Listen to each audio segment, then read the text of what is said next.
December 7, 1941. 8 battleships broken and burning at Pearl Harbor. 21 ships sunk or damaged in under 2 hours. Over 2,000 American sailors dead before breakfast is even over. But at a different pier, untouched by a single Japanese bomb, 51 submarines sit quietly in the water. The enemy does not fear them. Their own Navy barely trusts them. For the first year of the war, American submarine captains keep coming home with torpedoes still loaded in their tubes. Ships they chose not to sink. Convoys they watched pass by from a safe distance. The peacetime Navy trained them to be careful. Careful is losing the war. Then Admiral Nimitz does something no one expects. He starts handing submarines to the men the Navy already tried to throw away. Officers relieved of command. Men marked as reckless, insubordinate, too aggressive to be trusted with a crew and 100 lives. One of them is a washed-up lieutenant commander who has just been kicked off his last boat. Within a year, he will be the most feared submarine captain in the Pacific. Within 2 years, he will be dead. And before the war ends, these outcasts will do something the entire United States surface fleet could not. They will bring the Japanese Empire to its knees. The sky over Oahu turns black before 8 in the morning. 353 Japanese aircraft come in low over the mountains, and in under 2 hours they leave the United States Pacific Fleet broken at its own mooring lines. 21 ships are sunk or damaged. 8 battleships are hit. 4 go to the bottom of the harbor. 2,403 Americans are dead before most of the country has finished its coffee. The surface fleet that was supposed to dominate the Pacific Ocean is burning in 6 feet of water, close enough to shore that sailors can wade to the wreckage of their own ships. Sailors trapped below decks pound on hatches that will never open. Oil from ruptured fuel tanks spreads across the surface of the harbor and catches fire, so that men swimming for their lives have to choose between drowning and burning. Rescue crews work through the smoke for days, pulling bodies from compartments that flooded within seconds of the first torpedo hit. It is the worst single morning in the history of the United States Navy, and by noon, every admiral in Washington understands that the war in the Pacific will not be fought the way anyone had planned. But at a different pier, tied up quietly along the submarine base, sits a fleet the Japanese pilots do not bother to touch. 51 fleet submarines and a handful of aging S-class boats left over from the last war. Not a single bomb falls on them. It is either an oversight or a judgment. The Imperial Japanese Navy does not consider the American submarine worth the ordnance. It is the only offensive weapon Admiral Nimitz has left. Within hours of the attack, a signal goes out from Washington to every submarine command in the Pacific. Execute unrestricted submarine warfare against Japan. It is one of the most abrupt reversals in the history of American military policy. For 20 years, international law and simple decency have forbidden the sinking of merchant ships without warning, without giving the crew a chance to escape. The United States has spent the previous 2 years publicly condemning Nazi Germany for doing exactly this to Allied shipping in the Atlantic. Now, in a single order, issued the same day the fleet is still burning, the entire moral framework is set aside. The reasoning is cold and simple. Japan's empire now stretches across roughly 20 million square miles of ocean, from the Aleutians to the Dutch East Indies. Every barrel of oil that fuels a warship, every ton of rice that feeds a garrison, every replacement soldier sent to hold a captured island, all of it has to cross open water. Cut the shipping lanes, and the empire does not just weaken, it starves. There is no other force positioned to reach those lanes. Not the broken battleships, not the handful of surviving cruisers, only the 51 submarines still tied up at Pearl Harbor. Japan has never had the industrial base to fight a war of this size on its own resources. Its factories depend on rubber from Malaya, oil from the Dutch East Indies, iron ore from Korea and China. Its home islands cannot feed themselves without rice shipped in from occupied territory.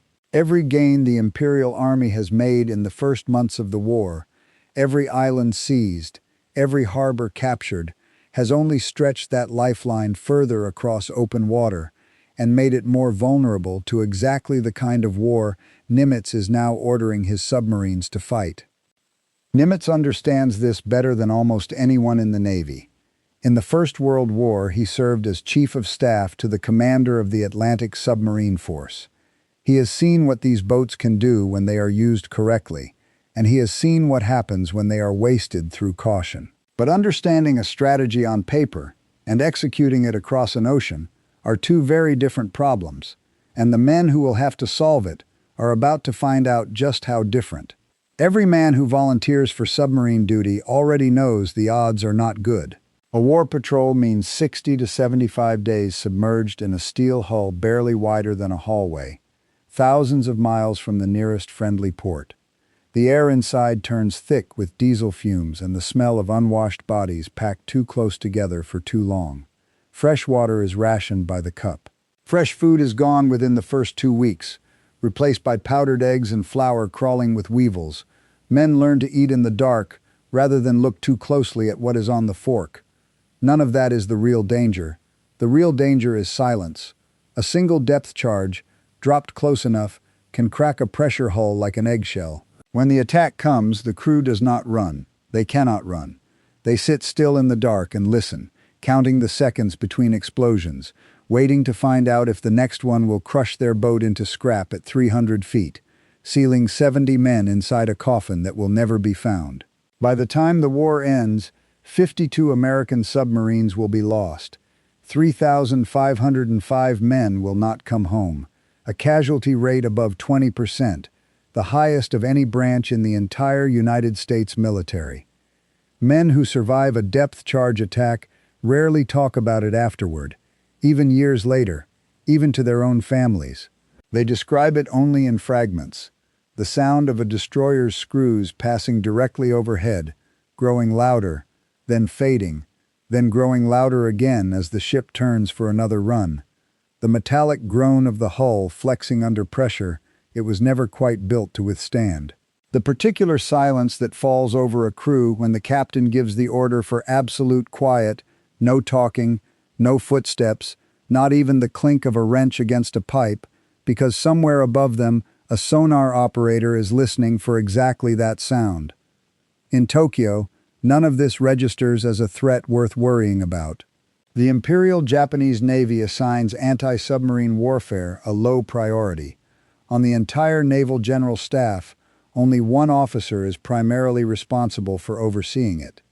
Destroyer captains, trained and promoted for fleet battles against other warships, regard convoy escort duty as beneath them, undignified, a posting for men who could not make it onto a real fighting ship. It is arrogance, but for the first year and a half of the war, the results seem to justify it. Because the results are dismal. Of the ships American submarines managed to sink in all of 1942, the total tonnage barely reaches 580,000. Japan is building new merchant ships faster than the Americans can put them on the ocean floor. The net damage to Japan's supply lines is close to nothing. Something is badly broken, and it takes the Navy far too long to figure out what. It is not the submarines. It is the men behind the periscopes. For 2 decades, the United States Navy has trained its submarine officers for a war that does not exist. Peacetime doctrine drills one lesson above every other. Caution first. Approach submerged. Fire from maximum range. Avoid detection at all costs. Never, under any circumstances, risk the boat. It reads well in a classroom.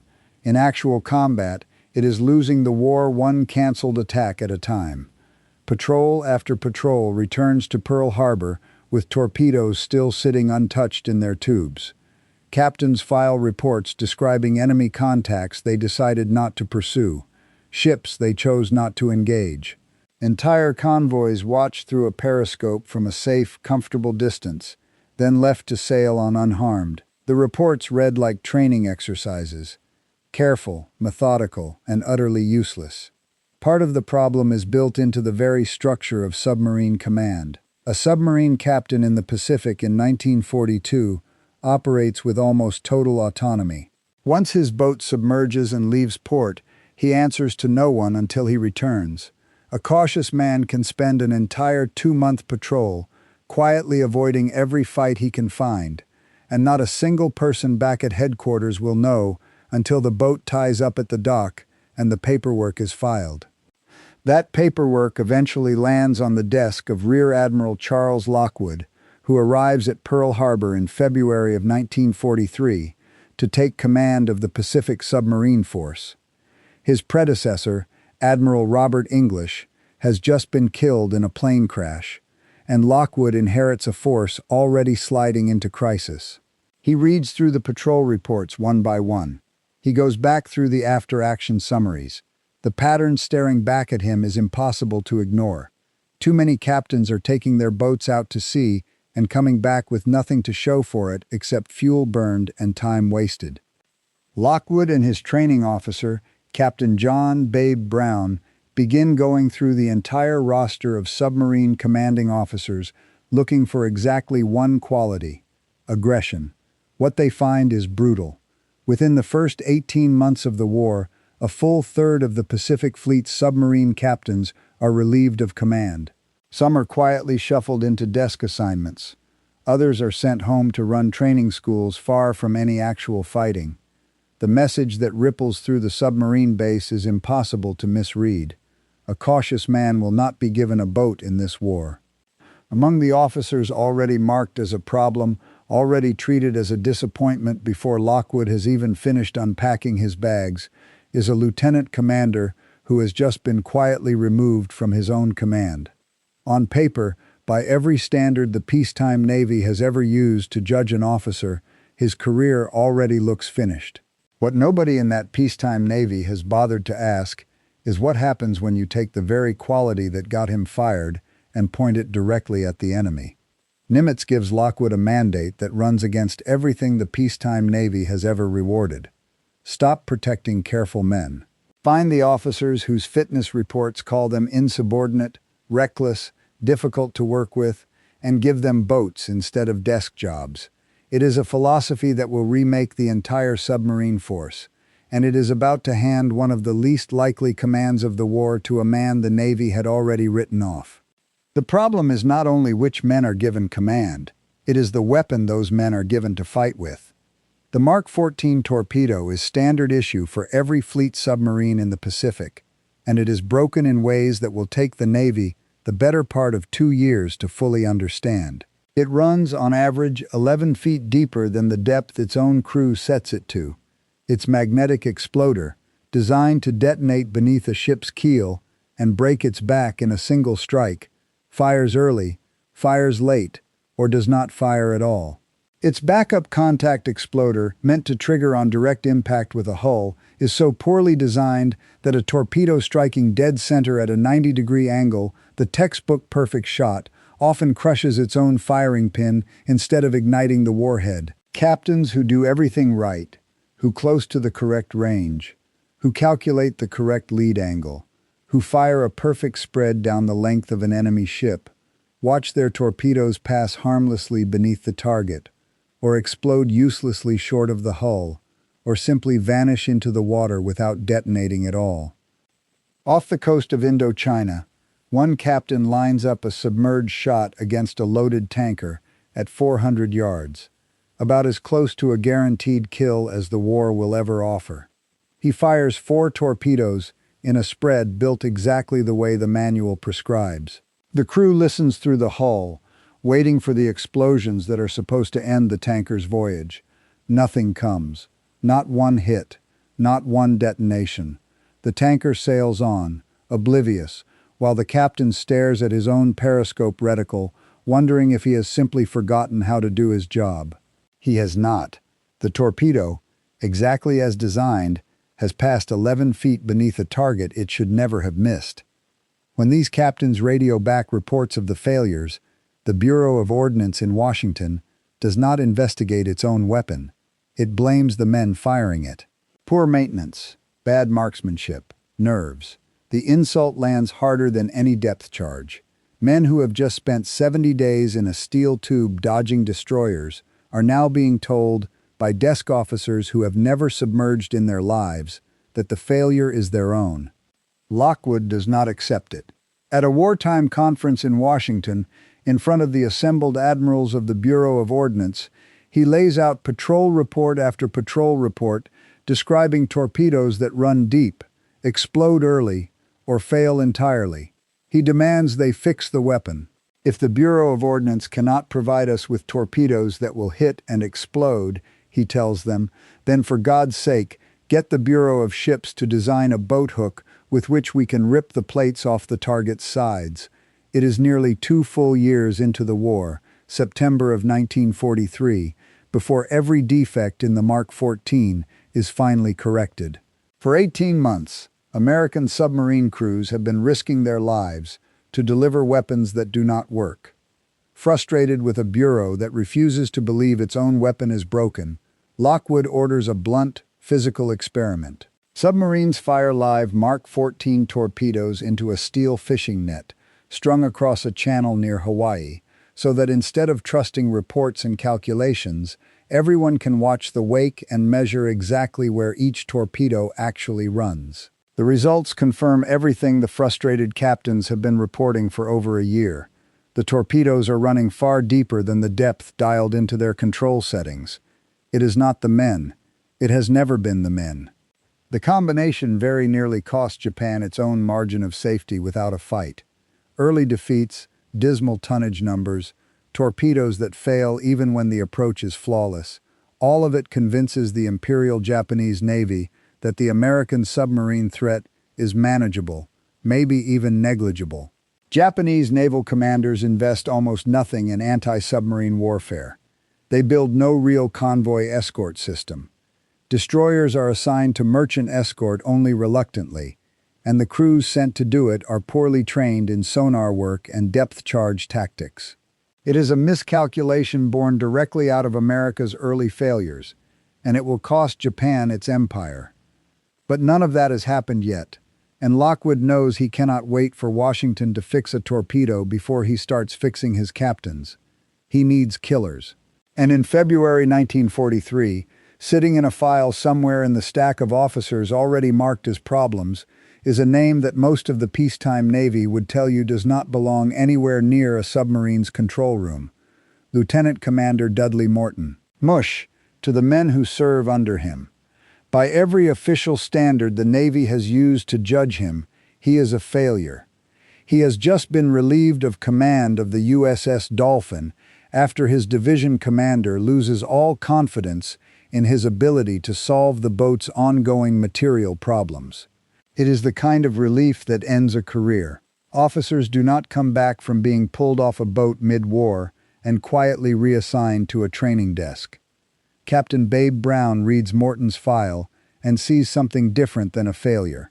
He sees a man who is not cautious, not careful, a man who is aggressive, reckless, and almost entirely without fear, the exact qualities the peacetime fitness reports had punished him for, and the exact qualities Lockwood has just ordered his officers to go find. Brown gives Morton a second chance nobody else in the Navy would have given him. He assigns him as prospective commanding officer of the USS Wahoo.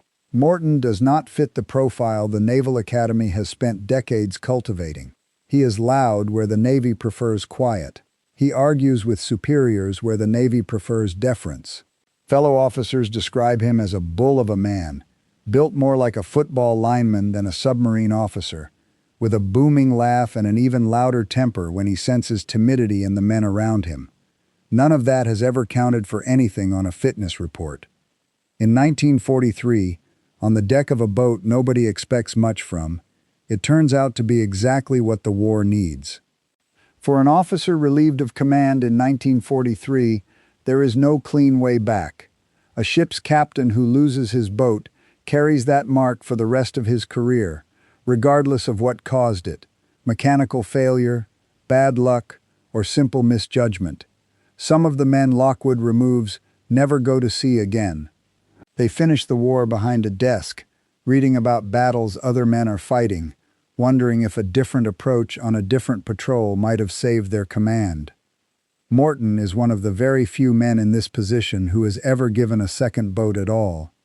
The Wahoo is a failure too. Under her previous captain, Marvin Pinky Kennedy, she has completed 2 war patrols and has almost nothing to show for either one. Morale aboard the boat is so low that her executive officer, Lieutenant Dick O'Kane, is seriously considering putting in for a transfer to another command entirely. The Wahoo was not making much of a record, O'Kane will say years later. And we knew it. Kennedy is relieved. Morton takes command. Within days, everything about the boat changes. Before Wahoo's first patrol under his command, Morton gathers the entire crew together. What he tells them is not a motivational speech. It is a declaration, delivered flatly, without any attempt to soften it. Wahoo is expendable, he tells them. Our job is to sink enemy shipping. Every smoke trace on the horizon, every contact on watch will be investigated. If it turns out to be the enemy, we will hunt him down, and we will kill him. Then he does something no captain on that pier has ever done before, a war patrol. He tells every man aboard that he has 30 minutes to walk off the boat if he wants to. No questions asked. No black mark on his record. Not one word will ever be said against any man who chooses to stay behind. Not a single sailor requests a transfer. The change inside the boat is immediate and physical. Under Kennedy, watches had dragged by in a kind of tense monotony. Men standing their stations without any real expectation that the patrol would produce anything worth the discomfort of being at sea. Under Morton, the same men find themselves straining at every watch, competing to be the first to spot a smoke trace on the horizon, because a spotted contact under this captain does not mean a cautious retreat. It means a chase, and quite possibly a kill, and men who had been ready to request a transfer 3 months earlier now argue over who gets the best position at the periscope. Morton's methods inside the boat are as unconventional as his speech on the pier. Standard submarine doctrine puts the captain on the periscope during a submerged attack, watching the target, calling bearings, running the entire firing solution himself, while his officers execute his orders. Morton throws that out. He puts O'Kane on the scope and lets him call the shots on what he sees, while Morton stands back with the plotting team and thinks purely about tactics, about angles, about what the enemy will do next rather than what he is doing right now. It only works because Morton trusts O'Kane completely, and because O'Kane has earned that trust through 2 patrols of watching a different captain fail to earn it at all. On Wahoo's 3rd war patrol, Morton's first as her captain, he takes the boat into Wewak Harbor, on the coast of New Guinea, a Japanese supply base tucked behind reefs and shoals that no American submarine has any accurate charts for. The Navy has not surveyed these waters. What the crew has instead is a cheap school atlas, the kind sold to school children, purchased by one of Wahoo's machinist's mates in a shop in Australia before they left port. Morton navigates the approach to a heavily defended enemy harbor using a child's textbook map. Inside the harbor, he finds a Japanese destroyer and attacks. The destroyer spots the torpedo wake, turns hard, and comes straight at the Wahoo, closing the distance fast, exactly the kind of moment that every submarine training manual says to escape by diving deep and running silent. Morton does the opposite. He holds his position and fires torpedoes straight down the destroyer's throat, directly into her oncoming bow, a shot with almost no margin for error and every reason to go wrong. It does not go wrong. The destroyer takes the hit and comes apart. Inside the Wahoo, the crew hears the explosion roll through the water as a physical blow against the hull, followed by the groan and crack of a warship breaking apart, a sound none of them has ever heard before, and none of them will ever forget. Topside lookouts who catch a glimpse through the periscope describe the destroyer's bow lifting clear of the water before the ship folds in the middle and slides under.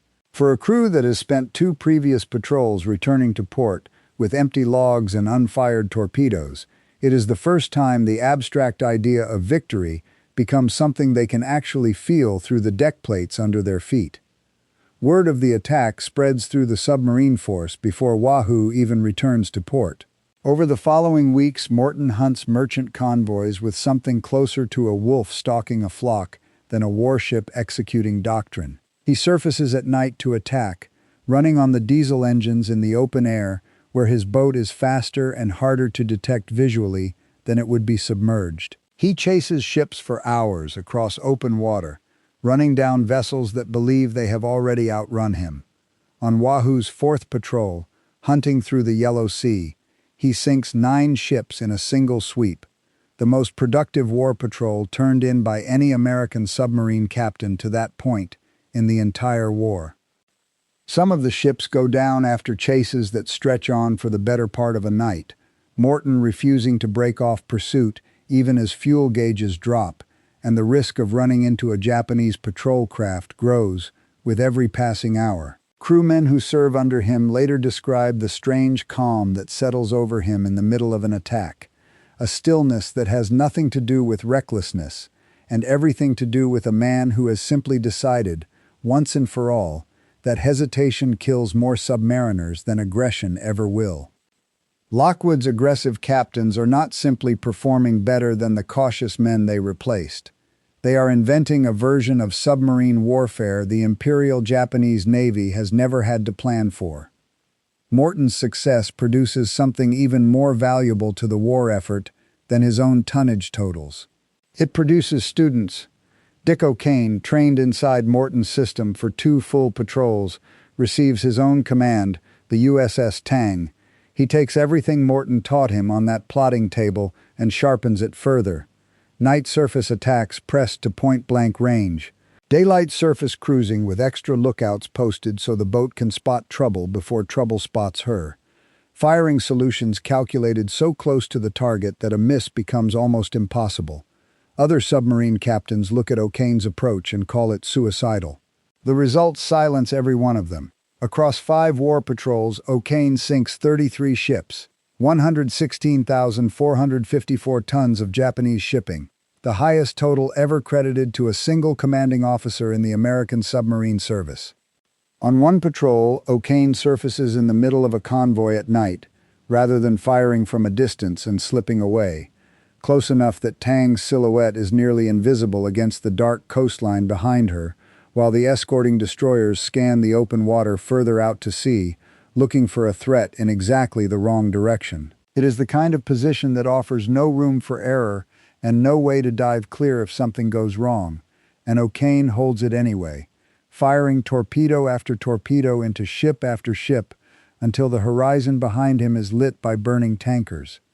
He is not the only student the purge produces.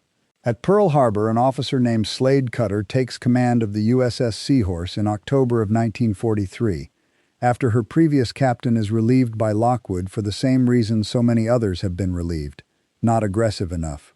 Cutter pushes the boat hard, closing on targets other captains would let pass, and by the end of the war he ranks among the top 3 submarine commanders in tonnage sunk. Commander Lawson Red Ramage earns the Medal of Honor for a single night surface attack against a convoy so violent, so close in, that men who hear the after-action report back at Pearl Harbor find it difficult to believe it happened the way it is written down. These men share almost nothing in common on paper. What they share is the file each of them was carrying before Lockwood and Brown went looking for killers, relieved of a prior command, marked as reckless, judged too aggressive for peacetime standards. Every quality the pre-war Navy had used to end a career becomes, in the hands of Lockwood and Nimitz, exactly what wins a war. By the second half of 1943, the transformation is nearly complete. Aggressive captains command almost every fleet boat operating in the Pacific. In September, the Bureau of Ordnance finally corrects every defect in the Mark 14 torpedo, more than a year after Lockwood first demanded it. At the same time, Allied codebreakers crack the ciphers Japan uses to route its merchant convoys, and for the first time, submarine captains on patrol begin receiving specific coordinates for targets before those targets ever come into periscope range. Working boats, working torpedoes, aggressive captains, and near-perfect intelligence, all 4 elements finally arrive at once. The intelligence advantage traces back to a windowless room at Pearl Harbor, where Navy cryptanalysts have spent years quietly breaking the ciphers Japan uses to schedule its merchant convoys. It is one of the most closely guarded secrets of the entire war, more closely guarded in some respects than the atomic program itself, because a single captured document revealing that the codes are broken would cost the United States its single greatest advantage overnight.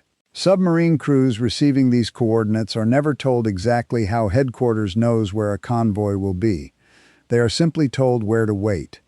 It is only decades after the war, once the relevant files are finally declassified, that most of these captains and their families learn the reason certain patrols seem to find their targets with an accuracy that felt almost like luck. The results in the sinking tonnage make the case beyond any argument. In 1942, with cautious captains and defective torpedoes, American submarines sank 134 merchant ships, barely 580,000 tons. In 1943, as the purge takes hold and the torpedo begins to work, that number nearly triples to 335 ships and 1.5 million tons. Japan's merchant marine, which absorbed the losses of 1942 without much difficulty, starts to bleed in a way its planners never modeled for. Morton does not live to see the year turn into 1944.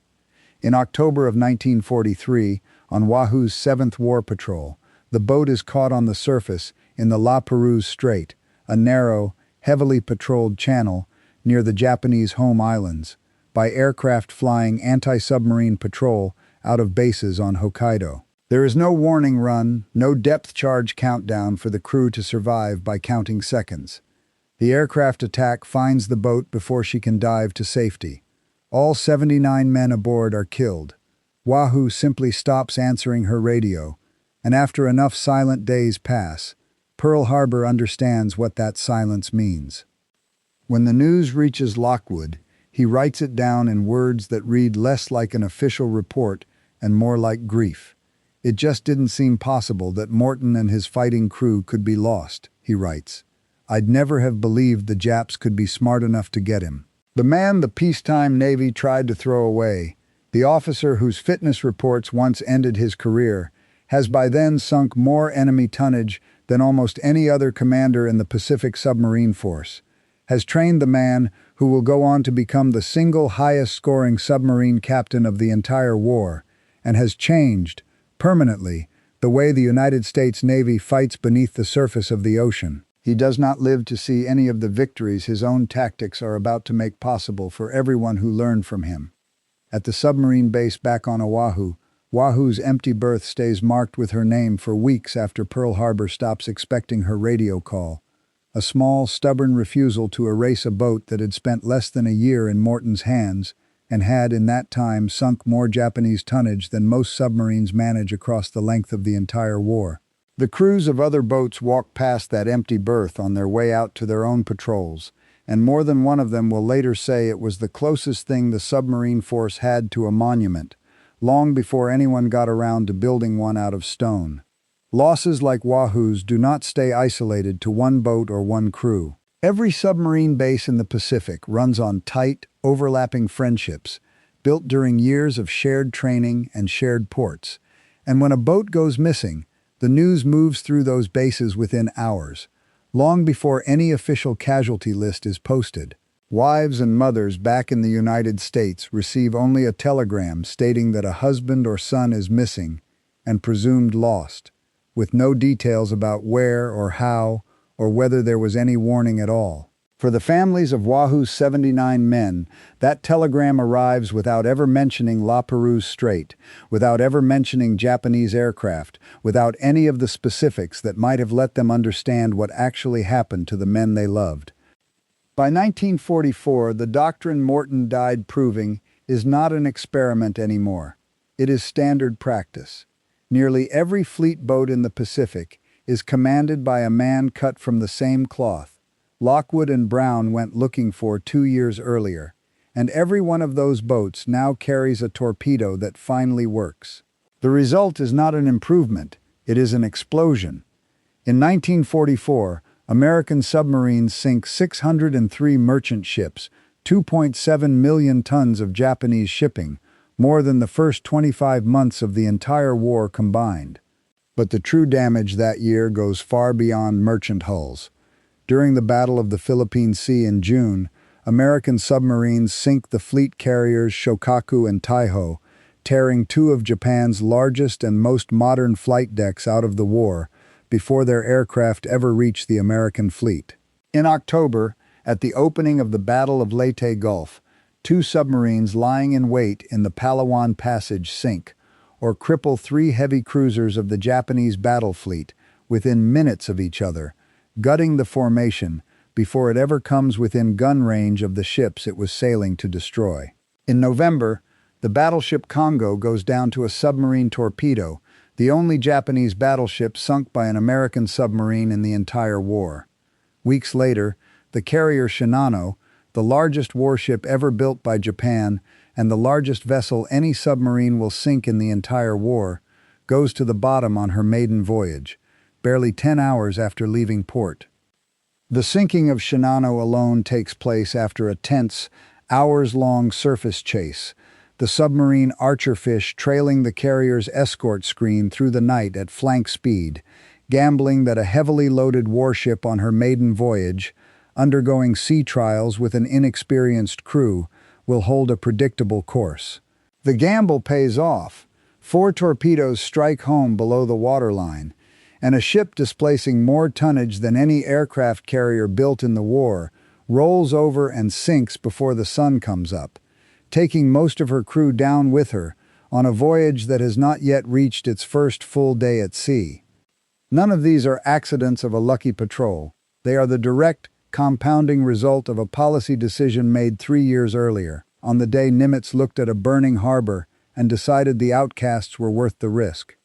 The economic damage is just as severe as the military losses, and in the long run, more decisive. Japan launched this war to secure oil, rubber, and raw materials from Southeast Asia, and by 1944 it cannot get any of the three home safely. Oil imports collapse from an expected 28.5 million barrels down to just under 5 million actually delivered. Warships sit tied up at their piers with empty fuel bunkers. Pilots who once trained for hundreds of hours before their first combat mission now fly with a fraction of that preparation, because there is no fuel to spare for practice. Factories that depend on imported ore and rubber slow, then stall entirely. Bulk commodities reaching the home islands fall from 19.4 million tons in 1942 to 16.4 million in 1943 to less than 10 million in 1944. By early 1945, foreign trade to Japan is close to non-existent.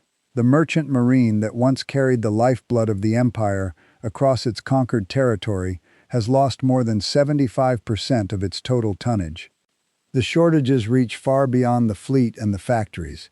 In cities across the home islands, cooking oil disappears from ration shelves months before the fighting ever reaches Japanese soil. Fishing boats that once fed entire coastal towns sit idle for lack of fuel. Public transportation is cut to a fraction of its pre-war schedule. None of it makes headlines the way a bombing raid does, but a nation slowly running out of everything it needs to keep functioning is, in its own quiet way, already losing the war before a single American soldier sets foot on the home islands. After the war, Japan's own cabinet will tell the National Diet that the single greatest cause of their defeat was the loss of shipping, not the firebombing of their cities, not the string of island battles, not even the atomic bombs. The ships simply stopped arriving, and an empire built entirely on ships arriving stopped being able to function. Admiral William Halsey, asked after the war to rank the instruments that won the Pacific, does not hesitate. Submarines first, he says, radar second, planes third, bulldozers fourth. It is not the answer most Americans expect, and it is not the answer most history books give either. But it is the one the man who commanded a fleet in that ocean chooses, when someone finally asks him directly. None of this comes without cost, and the war is not finished collecting it. Richard O'Kane, the officer who learned his trade watching Morton run a plotting table on the Wahoo, is by October of 1944 the most successful submarine captain in the Pacific, credited with more confirmed tonnage than any other commanding officer in the service. On Tang's fifth war patrol, in the middle of a night surface attack against a Japanese convoy, O'Kane fires one of his last torpedoes at a crippled ship close off his own bow. The torpedo runs erratically, circles back through the water, and strikes Tang herself. The boat that has sunk 33 enemy ships is sunk in return by a weapon of her own making. Tang goes down fast. Of the 87 men aboard, 78 die in the sinking or in the hours afterward, trapped in a hull now resting on the bottom in shallow water, some of them attempting one of the only successful submarine escapes of the entire war before drowning or succumbing to the cold. O'Kane and 8 other survivors are pulled from the water by the very Japanese ships they had just been attacking. He spends the rest of the war in a prisoner of war camp, beaten and interrogated, not knowing until his release whether the Navy even believes he is still alive. Inside the wreck, survivors trapped in the forward torpedo room attempt a Momsen lung escape through the flooded escape trunk, one man at a time, rising through cold black water toward a surface lit by the burning wreckage of their own convoy. Some make it, most do not. The men who reach the surface find themselves swimming among debris and burning oil in the middle of the very convoy they had just been sinking, too exhausted to do anything but wait and see which side pulls them out of the water first. The man who trained under Morton, who took Morton's system of trust and aggression and pushed it further than anyone else in the war, survives the sinking that Morton himself did not survive a year earlier. It is a strange, incomplete kind of justice, one that leaves both men marked by the same war in different ways, one dead in the cold water off Hokkaido, the other alive but broken behind barbed wire, waiting for a liberation neither of them can be certain is coming. When the full accounting is finally done, the numbers are almost too large to hold in the mind at once. United States submarines sink 1,314 enemy vessels across the Pacific War, 54.6% of every Japanese ship lost in the entire conflict. They send to the bottom one battleship, 8 aircraft carriers, 11 cruisers, 42 destroyers, and 25 submarines, along with more than 5 million tons of merchant and naval shipping combined. They accomplish all of this using less than 2% of the Navy's total wartime personnel.